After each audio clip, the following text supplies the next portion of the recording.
Silakan Vanessa. Terima kasih Ifa, salam sejahtera dan salam hormat.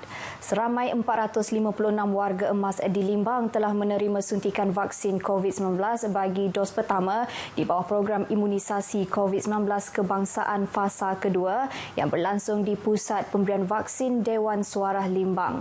Daripada jumlah itu, 228 individu telah menerima suntikan vaksin pada Sabtu, manakala selebihnya menerima suntikan semalam melibatkan warga emas berusia 60 tahun dan ke atas. Kebanyakan warga emas yang ditemui menyambut baik program berkenaan. Pendapat saya sendiri merasa tak ada apa-apa lah. Sebab saya sudah divaksin kemarin. So, sekarang sudah almost 24 hours, 24 jam. Saya tak ada apa-apa lah. Jadi, saya rasa tidak ada masalah. Tidak patut kita takut. Kita sepatutnya Parlimen tadi mau divaksinasi. Saya punya fans, saya rasa bersyukur dan terima kasih pada kerajaan kita lah beratin supaya kami boleh bebas berjalan. Lagi-lagi seperti saya, anak saya sini-sini, saya rasa bersyukur dan lapang dada saya. Sementara itu, Ahli Dewan Undangan Negeri Adun Batu Danau, Paulus Palu Gumbang berkata, pelaksanaan program vaksinasi melibatkan warga emas disifatkan amat berjaya. Jadi saya selaku wakil rakyat, saya memang gembira sambutan ini, amat baik, dan bagi mereka-mereka yang belum menerima ataupun belum dimaklumkan mengenai temu janji masing-masing, saya galakkan mereka ini semak kembali dalam bagi mereka yang mendaftar dalam MySejahtera untuk selalu melihat di dalam MySejahtera untuk temu janji.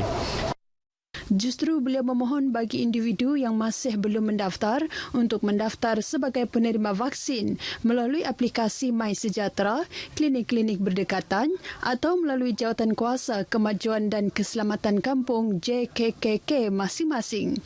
Bagi yang telah berdaftar melalui JKKK, beliau turut dimaklumkan permohonan telah dihantar dan kini hanya menunggu giliran sebagai penerima vaksin kumpulan seterusnya. Penduduk di kawasan Tanjung Datu dinasihatkan untuk terus membudayakan norma baru dalam kehidupan seharian dengan mematuhi prosedur operasi standard SOP sedia ada. Ahli Dewan Undangan Negeri Adun Tanjung Datu, Dato' Ahmad Jamilah Anu memaklumkan ia susulan daripada daerah Lundu yang bertukar ke status jingga daripada status kuning setelah merekodkan 36 kes jangkitan tempatan dalam tempoh 14 hari lepas. Jelas Dato' Ahmad Jamilah, bagi peperangan COVID-19 ini hanya dapat diatasi dengan kerjasama semua pihak dengan mematuhi SOP yang ditetapkan seperti menghadkan pergerakan dan keluar apabila perlu saja. Beliau menyatakan demikian ketika dihubungi pemberita RTM. Sementara itu, tinjauan kru RTM ke kawasan Perintah Kawalan Pergerakan diperketatkan PKPD di Kampung Siling Dayak Lundu mendapati keadaan lengang, tiada aktiviti keluar masuk penduduk dan laluan juga dikawal oleh pegawai polis serta dibantu oleh pasukan rela. PKPD di kawasan itu dilaksanakan selama 14 hari bermula 23 April lalu sehingga 6 Mei depan melibatkan 105 ketua isi rumah terdiri daripada 316 penduduk. Penularan jangkitan COVID-19 boleh dielakkan di Miri khasnya ketika perayaan Hari Raya Aidilfitri jika masyarakat memberi kerjasama tinggi dengan mematuhi prosedur operasi standard SOP. Datuk Bandar Miri Adam Yee Siu Sang berkata usaha ini penting untuk melandaikan lekuk COVID-19. Sehubungan itu, Adam Yee menyatakan beberapa langkah telah diambil bagi mengurangkan pertembungan fizikal antaranya dengan penutupan pasar tani, pasar tamu dan pasar terbuka Pantai Lutong. Hopefully, if we can control the spread, then maybe by Hari Raya time, we may have a little bit more relaxed SOP lah. But if not, then I think probably we will not be able to celebrate Hari Raya as well. Beliau ditemui pemberita selepas hadir dalam program pengagihan bubur lambuk anjuran seberkas cawangan Piasau di Kampung Lereng Bukit Miri. Adami yang hadir mewakili Menteri Muda Pelancongan, Kesenian dan Kebudayaan Datuk Sebastian Ting Chiu Yu berharap agar sumbangan itu dapat meringankan beban golongan yang memerlukan selain mengerat hubungan yang baik antara masyarakat. Pengerusi penganjur seberkas cawangan Piasau Yusuf Muhammad yang ditemui pemberita berkata program itu memberi peluang ahli seberkas untuk lebih mendekati masyarakat. Adalah bagi memberikan peluang kepada ahli-ahli seberkas untuk memberikan sumbangan melalui seberkas cawangan-cawangan ataupun unit-unit di setiap cawangan. Sebanyak 8 buah kampung di bawah seberkas cawangan Piasau dipilih untuk diadakan program bubur lambuk tersebut yang dijangka berlangsung sehingga minggu hadapan. Program kesedaran pemasaran makanan tradisi Sarawak di Singapura menerima dorongan daripada kedai serbaneka 24 jam 7-Eleven melalui pelancaran produk baharu syarikat itu iaitu resepi asli kolok mi Sarawak. Pejabat Perdagangan dan Pelancongan Sarawak di Singapura atau Statos dalam satu kenyataan berkata, di bawah promosi We Love Sarawak Kolok Mi, produk baharu ini boleh didapati di 425 outlet 7-Eleven di negara berkenaan bermula 14 April lepas hingga 11 Mei depan.